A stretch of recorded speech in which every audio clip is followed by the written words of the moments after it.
Hey guys, welcome to Mikey's Video Game Madness. Today we're playing Mad Max on the PlayStation 4, also available on the Xbox 360 and the PC. I imagine the PC is the best looking version, and so far from what I heard, the PC version actually runs competently, which was not the case with Warner Brothers Batman Arkham Knight on the PC, which I couldn't even imagine how frustrating that would be, anxiously awaiting that game and not being able to play it properly. And people on consoles did, and you probably paid a fortune to get your PC running anyway, but we're talking about Mad Max. So this is the newest Mad Max game, I guess, since the NES game. There was a game on various old systems called the game was called Outlander or whatever, and it was originally supposed to be a Mad Max game, but it wasn't. It was pretty fun. It was kind of simple, and you had like the side view where you could look and point your shotgun to people that would be riding beside you and shoot them, and then you would go to these side scrolling levels and get gas. And then there was this overhead version of Mad Max on the Nintendo Entertainment System. By the way, backtracking a bit, I think I might have said the Xbox 360. I might have not. I had to get up super early today for the maintenance person to fix the air conditioner, so I'm tired, but I really wanted to do this. I procrastinated enough on posting this Mad Max video, so I really wanted to make it. So if I sound a little out there, it's just because I'm running on fumes. I haven't got a lot of sleep lately. There's a lot of stuff going on, which really makes me sad, because this game's awesome in my opinion. This is an impressions video, by the way, not a review. This game, for whatever reason, could turn out to be terrible last minute, but I think that's almost virtually impossible for me to think that way. But Metal Gear Solid 5 The Phantom Pain and this came out on the same day, and I've wanted to play both games so much at the same time, and I've been super tired because of various stuff going on in my personal life, blah blah blah. You don't want to hear about that shit. You want to hear about the game. But anyway, there hasn't really, what I'm getting at is there hasn't really been a great Mad Max experience, authentically licensed, by the way. Like I said, the only one that I personally know of is the one on the Nintendo Entertainment System, which wasn't all that great. You could probably find a video on YouTube of it, but this is again available for the Xbox One, the PlayStation 4, and the PC. I'm just reiterating that just in case I screwed up the first time, which I'm known to do. So basically, you're Mad Max, and you're basically trying to build your new car, which is the Magnum Opus. That little guy over there, that's Chum Bucket, who's, for whatever reason, endearing. He helps you build the car. A lot of people are complaining about the story of Mad Max, but I never really felt like the Mad Max movies were as much about story and more. They were more about like a visceral experience of the wasteland. Another criticism I've been hearing about, and this is after I bought the game, because I knew that I personally would like it no matter what, I just knew. Sometimes or maybe you don't have any intuition, but I really felt like I was going to like it. Since this is an impressions video, we're basically just playing tutorials here, trying to hit those torches or whatever. The driving controls are a little bit floaty, but you would expect that considering you're driving a car on desert sand. For whatever reason, I was expecting the cars to control more like they do on Rage, but that was my own ignorance and false expectation of how this game should work. Partially, it's probably my fault for expecting something unrealistic like that, just because I haven't watched, or I've tried to stay away from the trailers and the reviews. I've looked at the reviews after I've played, and they're very bipolar, but the focus on some of the more negative criticisms, like people are complaining there's not enough variety in the game, and from what I've seen, there's plenty to do. I mean, first of all, like I said, story-wise, the Mad Max movies, at least in my opinion, have never been about a strong narrative. It's more about just survival, the visceral experience of the wasteland. It's more of an experience, you know, than like some Catcher in the Rye like storyline that you'll remember for ages. There's definitely story there, but I mean, it's more about what the wasteland's like. In this version of Mad Max, you're almost like on an ocean bed, which is somewhat referenced. The fighting system here is pretty simple. It's like, well, Batman Arkham series started it, where you basically have one button geared towards fighting and then one button to counterattack, which is the triangle, which I like because when I've mentioned this many times, Sleeping Dogs, the characters kind of glowed when you had to counterattack, and that made it difficult for me because I'm colorblind, and depending on the background I couldn't always see it. There's also like this weird wacky, I don't know what you call, design that goes over them where you actually have to dodge out of the way. That's new. They borrowed from Sleeping Dogs, where when you tap the button, the punch, you do a light attack, and you also, if you hold it, you can do a heavier attack. That's from Sleeping Dogs. I don't believe Batman does that at all. But yeah, and then if you played Shadows of Mordor, it's like that. Some people think it's too simple, but you know, people don't usually complain about Batman. Batman, I guess, fights a little bit more fluid, you know, but I mean, it's Batman. Like Mad Max is kind of more gruff, like Indiana Jones, where he's gonna get a pop shot in the face every once in a while, you know. It's gritty. If Mad Max just fought somebody without getting punched once in a while or being stiffed or rammed into something, I think there'd be something wrong. I'm kind of disappointed that canceled Indiana Jones Staff of King on the PlayStation 3 and Xbox 360. Never came out. It did eventually come out for the Wii, PlayStation 2, and then the PSP and the Nintendo DS got their own version, which is really weird. But they were nothing compared to the Euphoria physics-based engine that I think it ran on the same engine as Force Unleashed, and it looked a lot like that, where Indiana Jones would get hit and stuff like that. It just adds to the grittiness, which is great. The car control is good. It's what you expect. Maybe I didn't find it yet, or I'm not pushing the right button. I looked at the button prompts. I wish there was like some sort of emergency brake thing. But you slowly build your car, and you can pick the parts and stuff that you want, as well as upgrade your character too. And as I've noticed that most people, and I would have figured they would, or at least fans of the movies, are trying to build like the black on black like Interceptor from the movies or whatever. That always seems to be missing and then shows up in the next film. But I think the Mad Max storyline kind of reminds me of a fable where maybe somebody's telling it and the story changes every once in a while, even though the movies always have the same director, George Miller. But yeah, I always feel like Mad Max is kind of like somebody telling a story about Mad Max, and maybe the details change. But I said the story, to me at least, has never been really central to the movies. It's all about the visual experience and how it feels, like the emotions behind it. Like in the Mad Max movies, especially Mad Max himself, there's very little dialogue. There's a little bit more dialogue in this because it's a video game. If that turned you off, I'm sorry. I don't think the reviewers are trying to be cool or hip or whatever to put the game down. I just think gamers are becoming more and more picky about the games that they play, and I don't understand what's personally wrong with this game. I'm going to try to use the harpoon, but I really don't know how to select it right here, so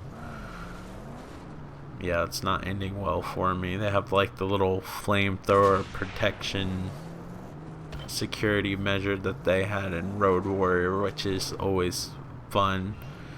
Although in the Wasteland, like, I would try to save on fuel. So this is one of the few open world games that you actually have to worry about gas, but it seems to deplete very slowly, which is good.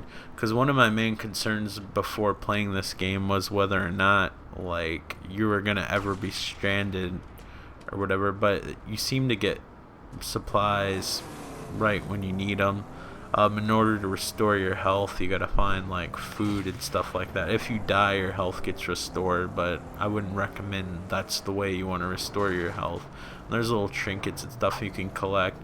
As far as the variety and the missions, I think they're appropriate for the Wasteland. Of course, you're going to be doing side missions and stuff like that and helping people out and stuff like, I don't know, general Wasteland stuff. I mean, people are like, yeah, you don't do enough. Well, what do you expect? Like, Mad Max to build, like, a fucking spaceship and, like, go on the fucking Star Destroyer, the Death Star, and do a trench run? Like, how much variety do you need? It's staying true to the universe of the kind of shit that you would do, and it's not really, I guess, it doesn't feel repetitive to me. Like, I feel like I'm doing the same thing. There's always a slightly different context, maybe in principle or whatever, like you're going from point A to point B to get something and do a fetch quest or whatever, but I mean, a lot of games do that, and this game, it makes almost more sense because you're like a scavenger. You're trying to rebuild your car,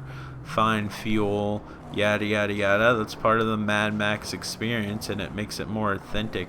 I love the way Chum Bucket, which, if you already forgot, that's the little guy on the back, he kind of reminds me of, like, maybe not look wise, but like having a dog or something in the back of the car, like when I take my dog for a ride or whatever.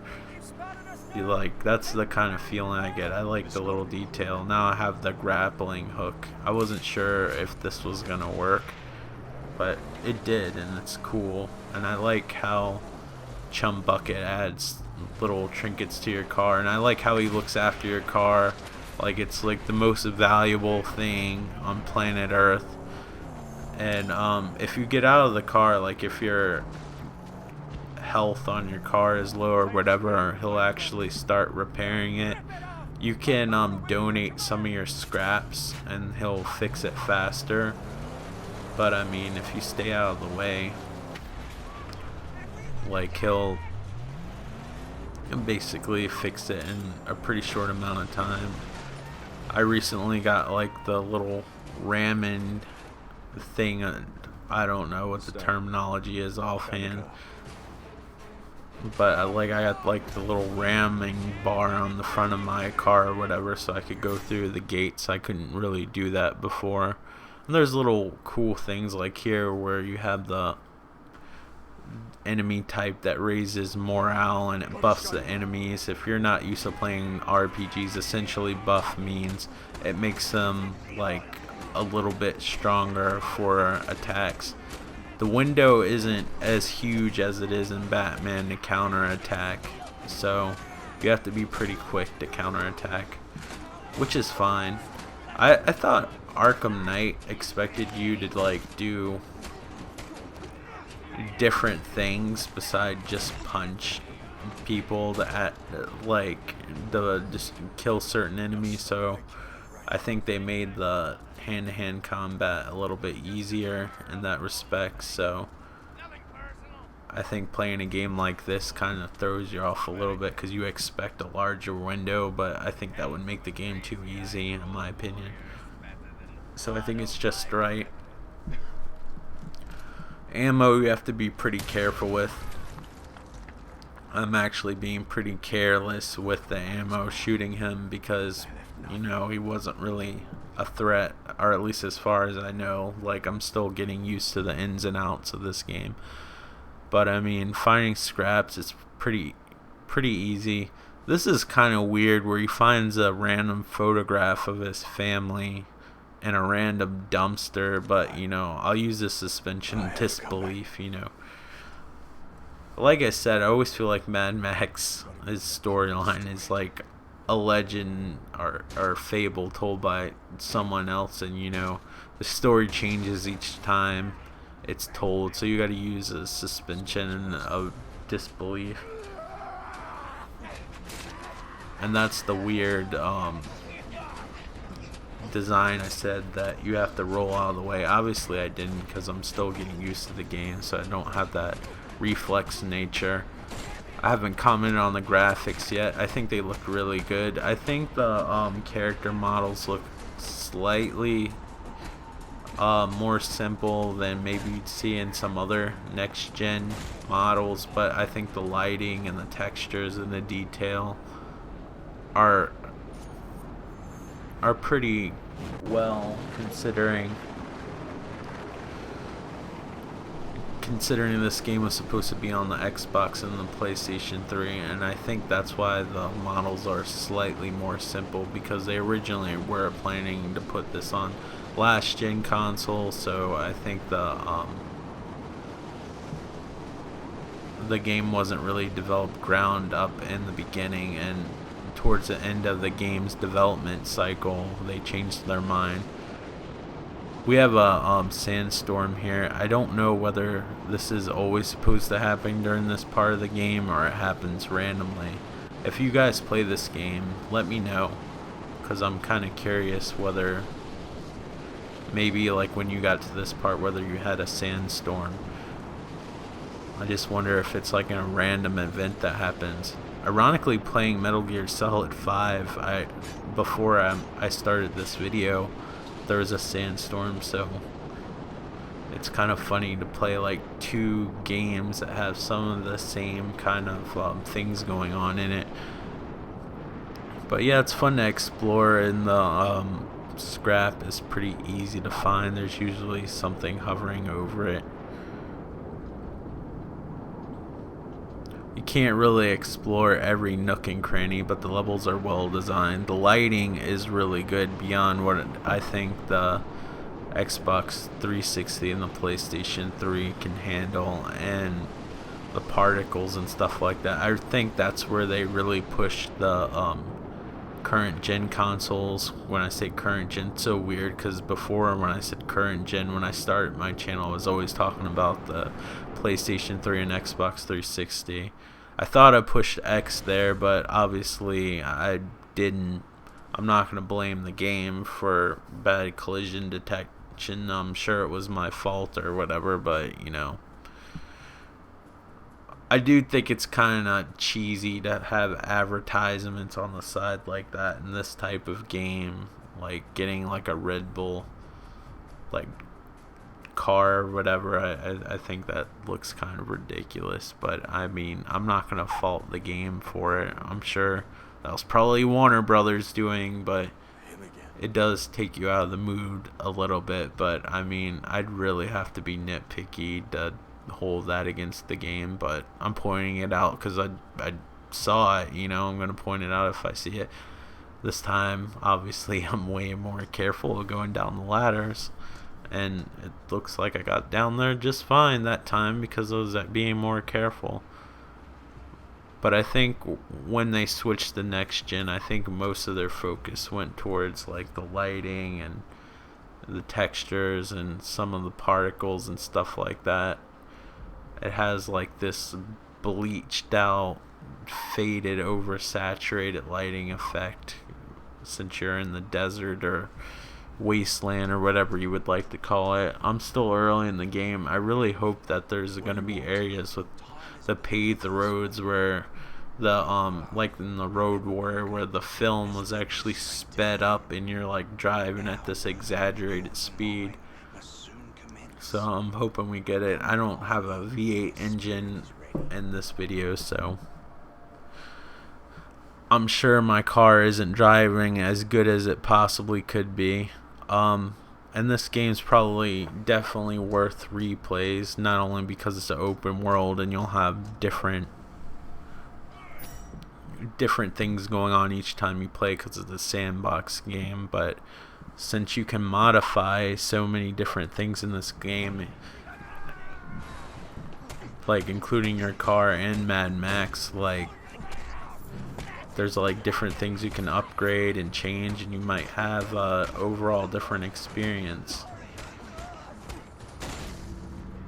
Also, I'm not sure if the 360 and PS3 could have handled this many bad guys at the same time. But like the models, the character models themselves kind of, even though the actual texture details on them are a lot better than, say, the PlayStation 3 or Xbox 360, and this is all opinion based, it's all subjective, you might have your own opinions or whatever, but I just think the models look like they're from the PlayStation 3, Xbox 360 era, the character models themselves, but the environments and everything are quite detailed, and I could see why they canceled the other games. But you know, in a way though, I'm kind of curious if that's always been the case, because Warner Brothers also canceled Mortal Kombat X, which I found out recently. Maybe they just don't want to spend the money, and I can't remember, I was about to ask you guys a question, like you're gonna immediately respond. Was Dying Light a Warner Brothers game? I don't know, that was canceled for last gen too. I know Shadow of the Mordor came out, which is a Warner Brothers game on PlayStation 3 and 360, and from what I heard, it plays abysmal compared to the other versions. Now, I don't know if that's true. I haven't played it, but when I went on Digital Foundry, because I've always liked to see the differences between ports, when you do that, like if you're playing this level, I would highly suggest you go back and get a gas can. If you use a gas can, I don't know if there's a limited amount of times you can do this, but when you take a gas can and use it, like you'll notice when you pick it up, there's like this little highlighted transparent shape of like a gas can, and after you use it, like one will appear, like it appeared again right there, and you see the little shape there. So I guess you can take as many as you want after you use it, but I'm not 100% sure if there's a limit, but I haven't come across a limit yet, so keep that in mind. You can always put a gas can on the back. I don't know if you'll be able to carry more gas as the game goes on, but throughout the time that I played the game, I haven't really run out of gas yet. In the beginning you run out of gas, but I think that's part of the tutorial. This level kind of still feels like it's part of the tutorial, whatever, but yeah, it's really nice. Some people might complain that it's not Mel Gibson or the Mad Max from Fury Road. Was it Tom Hardy? I'm really terrible with names. It's just Mel Gibson's been in so many things I can remember that name. I think it was Tom Hardy is the name of the guy who played Mad Max, and some people might be upset that's a generic Mad Max, but for a video game, I think it's better because it's timeless. It's probably cheaper for them because they don't have to pay somebody famous, and you know, it makes the video game its own interpretation of Mad Max, just like the video game version of Batman versus the comic book version of Batman or the animated series version of Batman. They kind of take places in their own universe, and I think this is somebody else's interpretation of Mad Max in its own universe or whatever. That car's begging for that engine to be there, like it's just sticking out. There's like just a hole there, like just waiting for it. It's bugging me. I still haven't even got the engine yet. But anyway, guys, I think this is a great game. I think you should at least try it for yourself. This is an impressions video, so I haven't played the whole thing, so I'm not calling a review. But thank you guys so much for watching. I would definitely check out this game, especially if you're a fan. I hope you guys are all doing great. Take care. I'll talk to you later on the next video. Check this out. It's great. Bye.